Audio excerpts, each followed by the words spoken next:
નમસ્કાર, હું છું ઉર્વી રાવલ. સ્વાગત છે તમારું એસએ ન્યૂઝ ગુજરાતમાં. એક નજર આજની ટોપ 10 ન્યૂઝ પર. સીબીએસઈ નો નવો નિયમ મુજબ ધોરણ 10 અને 12 માં 75% હાજરી નહીં હોય તો વિદ્યાર્થીને પરીક્ષા આપતા રોકી શકાશે.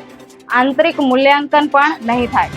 ટ્રમ્પનો નવો આદેશ. H-1B વિઝા ધરાવતા કર્મચારીઓ અમેરિકામાં જ રહે, વિદેશ ગયા હોય તો 24 કલાકમાં પરત ફરવાનો આદેશ. દૂધ, પનીર, ઘી, આઈસ્ક્રીમ, ચીઝની કિંમતોમાં રાહત. જીએસટી સ્લેબમાં ફેરફાર થયા બાદ અમૂલે 700 થી વધુ પ્રોડક્ટ્સના ભાવ ઘટાડ્યા. મોબાઈલ અને એઆઈનો વધુ પડતો ઉપયોગ અલ્ઝાઇમરનું જોખમ વધારે છે. ડિજિટલ સાધનોના સતત ઉપયોગથી મગજની કુદરતી ક્ષમતા અને કાલ્પનિક શક્તિ નબળી પડી શકે છે.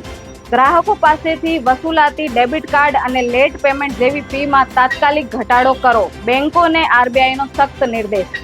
ગાંધીનગરમાં મેગા ડિમોલિશન. 700 કરતા વધુ દબાણો પર બુલડોઝર ફેરવવાની કામગીરી શરૂ.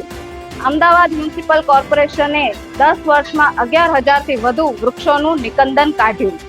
અમેરિકામાં કાયમી વસવાટની તક. ડોનાલ્ડ ટ્રમ્પે ગોલ્ડ કાર્ડ લોન્ચ કર્યું. વ્યક્તિઓ માટે $1 મિલિયન અને કોર્પોરેશન માટે $2 મિલિયન ફી.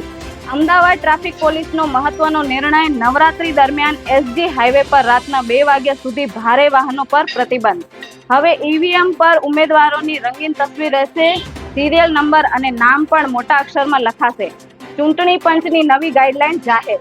આવી અવનવી જાણકારી મેળવવા માટે જોડાયેલા રહો એસએ ન્યૂઝ ગુજરાત સાથે. ધન્યવાદ.